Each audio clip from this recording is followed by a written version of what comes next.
Now I'd like to demonstrate for you folks how to create an adaptive release advanced rule or multiple rules. So what you do is, again, as I continue to show you about adaptive releases, this first one, what I created, I'll go back in and review real quick.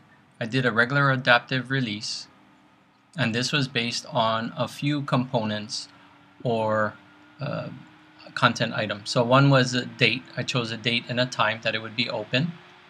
I chose a group. You could choose a period. I didn't choose any grade center items, which you could. And then I didn't create a review process or review status. So I'm going to cancel that one. What I'm going to do is I'm going to go into showing you adaptive release advanced. So we're going to go into here, Chevron's adaptive release advanced. And what you see already is that it already had two rules that were created. So what we're going to do is we're going to actually delete these, and we're going to start over so that you can see how it's created. So first you create a rule. You title it what you want. I'm going to call this one group. I'm going to call it group 1. Okay, so this is going to be the rule that I'm going to have for group 1. Now, I can choose criteria based on date, grade center, and membership. And I'll show you why it's like this. So we're going to do this one just on two things. We're going to do on date. So we're going to select the dates and times. I'm going to submit. Now, as you see here, one of the criteria on the rule, group 1 rule, is date. I'm going to select another criteria, and as you see here, as you select them, they start to disappear because they're already being added. You move them over. So group 2 is going to be part of this rule. So what you'll see is for group 1, the rules that I have is based on date and membership. And I'm going to click OK.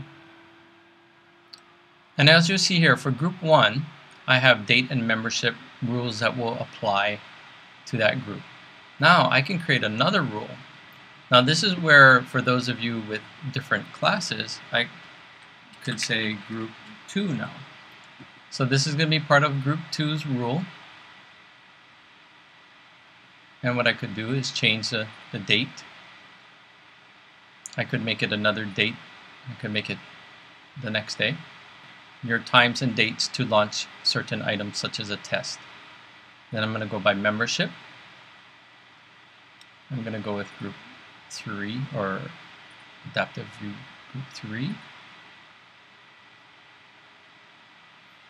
And so I have it by date and time, so I see all of that. Click OK. So what you notice now is that for this particular item, which is how to, I have two rules going on for group 1 and for group 2. So if they don't meet this criteria, then it will look, do they meet this criteria? If they don't meet any of them, then either of them, then they will not be able to see the item. So if you had a test that was launched and you had it with these rules, then students would only be able to see it during that time and if they were part of that group. Okay? I'm going to click OK. And now what you'll notice is when we look at that actual item that we created, it still says adaptive release.